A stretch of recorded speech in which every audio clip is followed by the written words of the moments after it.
Thank you, Sinbo, for inviting me.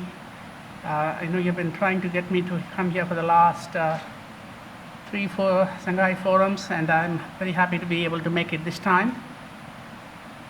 And very honored to be part of this panel with so many distinguished scholars from the region, including especially from China. So I would talk about how ASEAN is facing the resurgence of great power rivalry in Asia and what it means for Asia-Pacific community building. And given the challenges we face, the region faces, I would like to make some suggestions, policy suggestions, under the rubric of what I call security pluralism. So this is not a purely academic paper. This has some policy implications, but this is derived from a number of ongoing work, writings that I have already published. Some of them are forthcoming, and I will give the references to you in case you want to go more in depth. But let's look at what's happening in the region. The security architecture that the region has today was built in the immediate aftermath of the Cold War. So in the early 1990s, after the Cold War was over, and its main element, it's a complex story, but to simplify it, its main element was that a number of regional institutions led by ASEAN, Association of Southeast Asian Nations, will engage all the great powers of the region, but especially China and the United States. So ASEAN, of course, is not new. ASEAN was created in 1967. But when the Cold War ended, ASEAN was kind of thrust into the geopolitical limelight because Asia really did not have any other regional organization to anchor multilateral cooperation. ASEAN really was the only real game in town. Of course, there was Shanghai Cooperation Organization, then the South Asian Association for Regional Cooperation. But it was really ASEAN that had the most credibility, especially because of its diplomacy in the decade-long Cambodia conflict in the 1980s. So that was the architecture that ASEAN would be, depending on how you use the term, it will be the foundation, the driver, the leader, anchor, and now we have the term ASEAN centrality. And I argue that that particular system is under severe stress, almost out of date today, because the conditions that helped ASEAN to be in that position in the 1990s have changed. And I will only give you a few of those changes. There are many others. First of all, in the 1990s, great power relations were much more benign, much more relatively free of competition and conflict. Today, tensions are very high, especially US and China, but also China and India, China and Japan. Very different. It's all relative, by the way. I'm not saying war is breaking out, but it's all relative. China is much more powerful today, both economically and militarily, and more assertive. It's no longer shy to lead. Back in the early 90s, the Chinese would know this, Deng Xiaoping's maxim, China should not lead, was kind of the operating principle of the Chinese foreign policy. Today, it's big power leadership, as Sinbo has written in the China report. Xi Jinping's idea of big power leadership. Very different. And I know you would say this, nothing had changed, Deng Xiaoping still rules, but for an outsider and a close observer, this is a very different situation, both in terms of ideas and also practices. In the early 1990s, South China Sea and East China Sea were kind of swept under the carpet. And I know more about the South China Sea conflict. I've been involved in conflict management, track to initiatives. It was like the ASEAN way, sweep it under the carpet. There were, of course, tensions like the Mischief Reef in 1995, but it was nothing like this. Today, of course, those two, and in particular, each of them in their own way, are major flashpoints of conflict. In fact, if you think about war breaking out today in the region, most people focus on these territorial conflicts rather than China, Taiwan, or, and God forbid, North Korea and the Korean Peninsula. And finally, the system of ASEAN centrality, the idea of ASEAN centrality itself is under challenge for a variety of reasons, but mainly because ASEAN is much bigger today. ASEAN moved from being 6 to 10 in the 1990s, from 6 members to 10 members, much bigger, much more difficult to achieve consensus. ASEAN's unity is fraying, partly because of enlargement, partly because of geopolitical tensions reflecting the competition between the US and China. And ASEAN is at the risk of losing its neutrality. One of the reasons why ASEAN has been the leader, so to speak, of the Asia-Pacific Security Cooperation or regional cooperation is because ASEAN is an honest broker. It had not taken sides. Of course, that's exaggerating a little bit. The ASEAN countries are always pro-Western and pro-US, more or less. But they had, Indonesia and Malaysia always had a stake, were leaders of the non-aligned movement. And ASEAN itself wanted to first keep all the great powers out, but after the end of the Cold War, wanted to engage all the great powers in the region. But in a kind of a neutral broker way. No other power in the region could do that. That's why Asia-Pacific, or Asia, is very unique in the realist universe. It's the only region where weak leads the strong. This is a region which has all the big powers of the international system, directly or indirectly. But it is the weak states that have provided the leadership in region building. And that was because ASEAN was united and ASEAN was relatively neutral. And that is fraying. And we have seen that happening in the case of South China Sea, for example. So we need a new architecture. We need to redefine that old architecture and reposition ASEAN in that system. And here, I would advance the idea of security pluralism as the way to go about it. What security pluralism really means is it simply means that security requires multiple conditions and approaches rather than any single one. No single approach suffices, and maintaining a positive correlation among them. Now let me try to explain this to you with the help of a diagram that a student of mine drew up recently. The drivers of Asian security order are 5. Economic interdependence. Equilibrium here means balancing of power, a balance of power, but in a defensive way, not containment, preemptive, aggressive containment, but defensive balance of power. Institutions, this is regional institutions like ASEAN.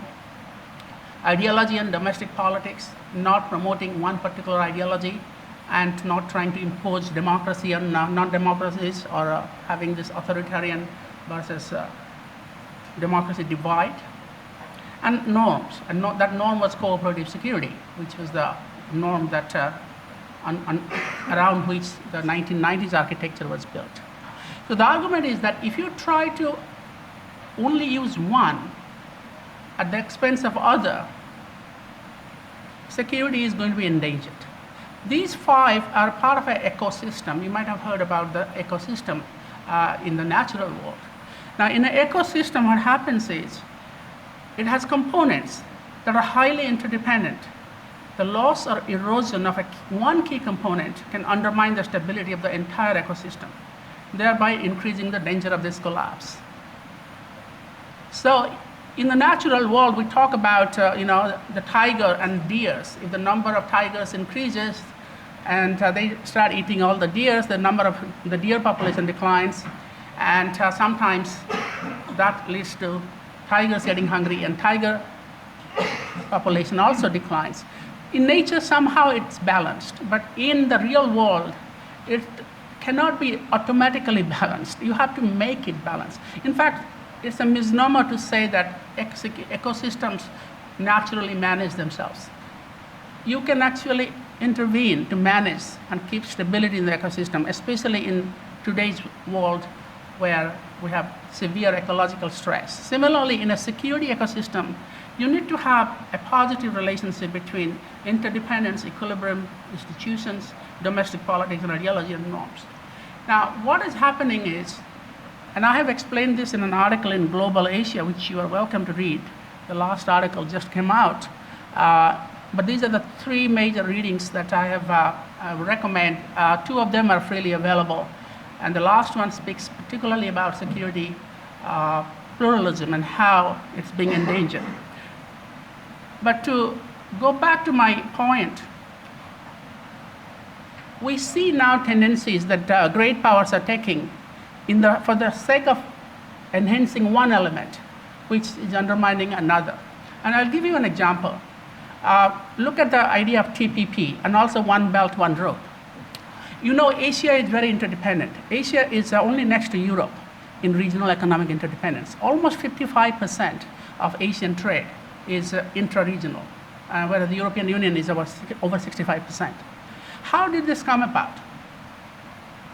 Not because of government policy, not because of any free trade area. It was entirely market driven. In fact, first the Japanese multinationals going to Korea, Taiwan, Singapore, Hong Kong, Malaysia, and then China takes over as the center of production networks. It was done almost entirely by private sector. But today, everybody is trying to create free trade.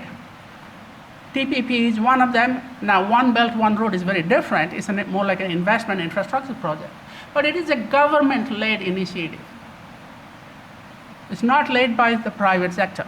Now, I'm not saying that's necessarily bad, but what happens is, because it is government-led, and I know much more about TPP being in Washington than the One Belt, One Road, that first of all, they do not take into account existing institutions. We have the APEC, was created for promoting free trade, and APEC is marginalized. There is the idea of RCEP. That is the idea of a free trade of the Asia Pacific. These initiatives are outside of existing regional institutions. They have a very clear geopolitical agenda, at least TPP has, and TPP in particular is not inclusive. The biggest economies of the region, China and India, India is number 3, are not part of it. Indonesia, number 4, is not part of it. Now, I'm not including AIIB. That's very different. That's truly multilateral. Anybody can join. You don't have to be even Asian. But I'm talking about government-led initiatives allegedly to bolster economic interdependence, which actually, in that sense, that's one element of the ecosystem that's undermining institutions and also norms of cooperative security, which is the other element of the ecosystem, at least to some extent. Another example would be what we see as rebalancing, American rebalancing. It has its own justifications, and we can get into this. But rebalance, that's one of the myths about United States is the United States is actually the balancer. Actually, I tell my American friends, China is the balancer in the region, because this region never had a balance of power. If you are a realist and you think balance of power actually maintains security, then you think China is balancing the United States, because this region has always been a region of American preponderance. So growth of Chinese military power is balancing China, just as the realists would predict. There's nothing to be surprised about. Although a lot of my American realist friends think, oh, no, this is different. But the United States is rebalancing, because it's a broad policy. It has economic, political, social, educational, and military components, but it's really military, primarily. And that also undermines institutions. I'm not saying United States is actively undermining institutions. On the contrary, the Obama administration probably has been the single most cheerleader of ASEAN in an extraordinary way. And I live in Washington, work closely with the State Department. They really seriously support ASEAN. Obama personally has a lot of loyalty and love for Southeast Asia because he grew up in Indonesia.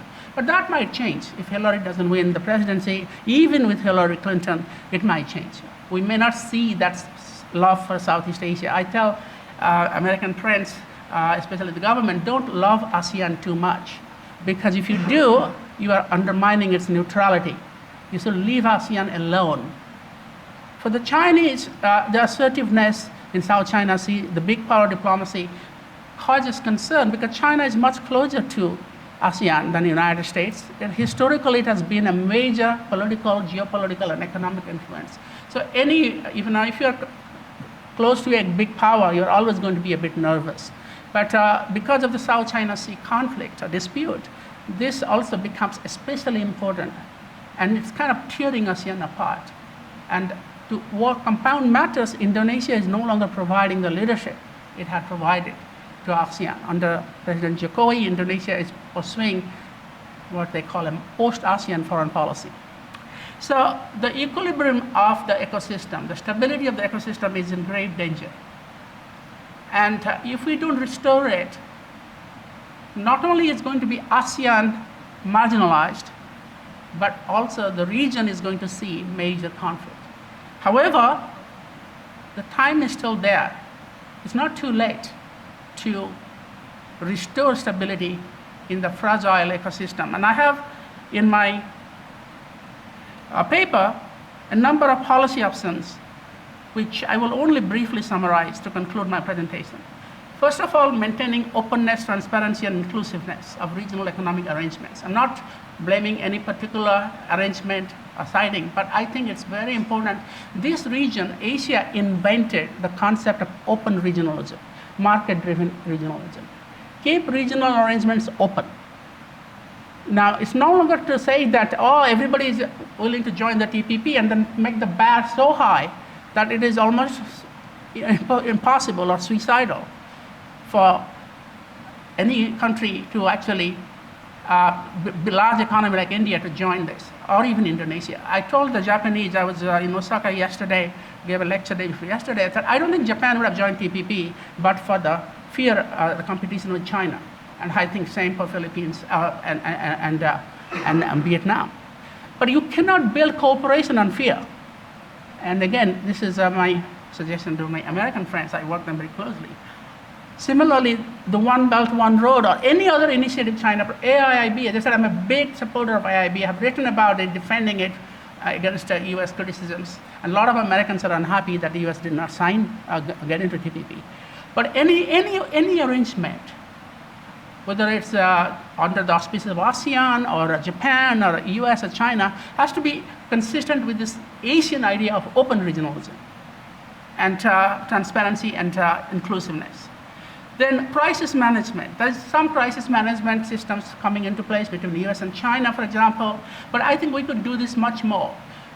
We have a crisis management mechanism in place in the region in finance, the Chiang Mai initiative. Started as a bilateral or currency swaps, now has become multilateral. It's more than over $200 billion, $250 billion in a currency reserve. So bilateral crisis management can be also multilateralized. And you have to think creatively. It's difficult, but that's what diplomacy and cooperation is for. I would say put a prior notification of military deployments or exercises, freezing air defense identification zones, anything that aggravates any further conflict. Multi-nation surveillance and search and rescue system over East Asian, Southeast Asian, and Indian Ocean transport routes. You know which place does the most surveillance, search and rescue in East Asia?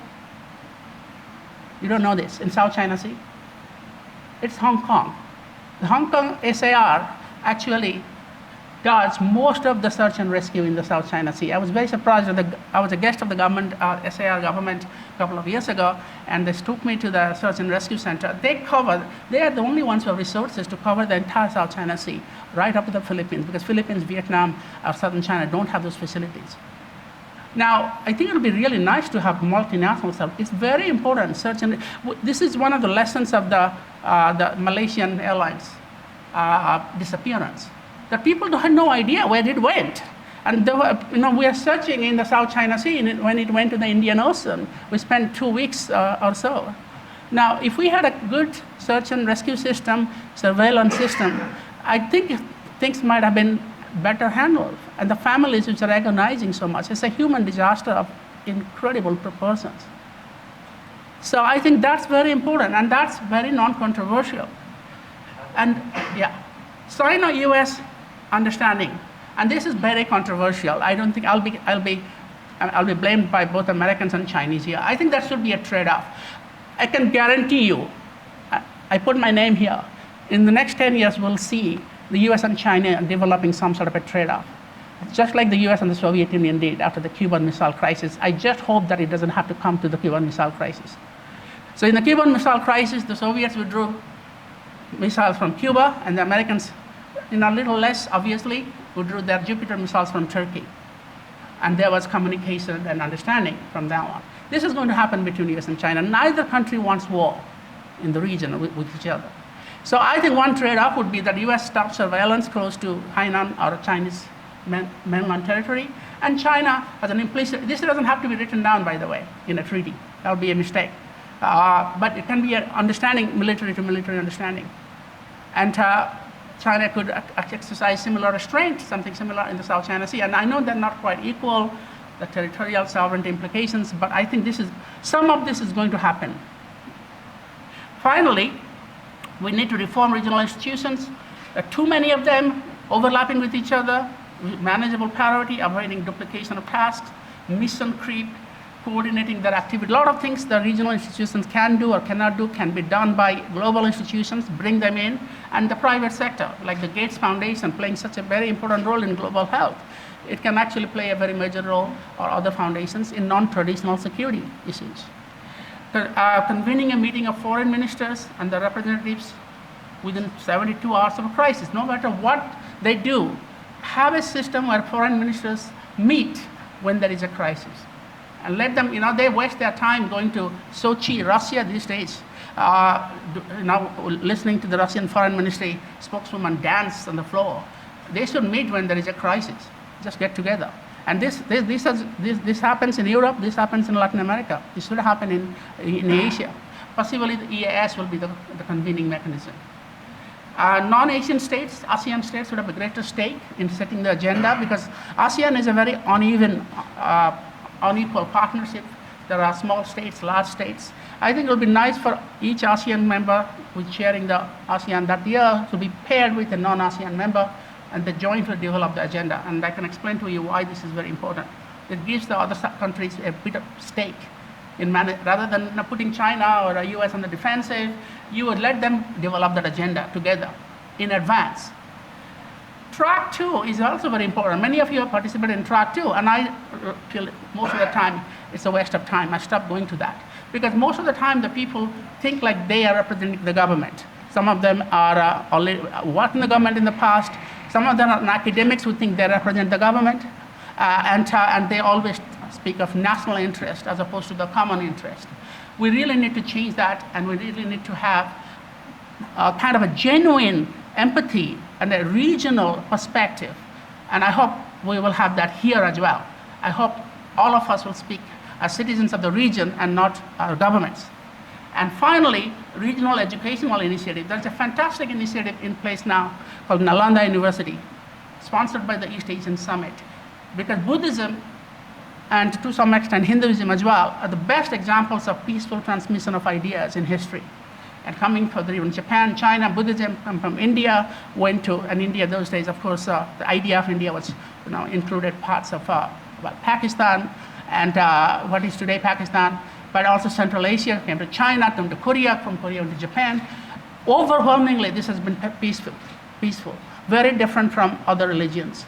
And these are very different from the Alexander's conquests. This is a very good heritage for Asia to build on. And Nalanda University is one of them, but we could have similar universities, similar institutions in Northeast Asia, even in Europe and the United States, because they are part of the Asia-Pacific security. And something like the European University Institute also could be very useful. Education is very important, because this region does have a common heritage, but it's often forgotten because of the nation-state model that was imposed by the European colonial powers. So let me stop here. I'll be happy to take your questions later on. Thank you very much.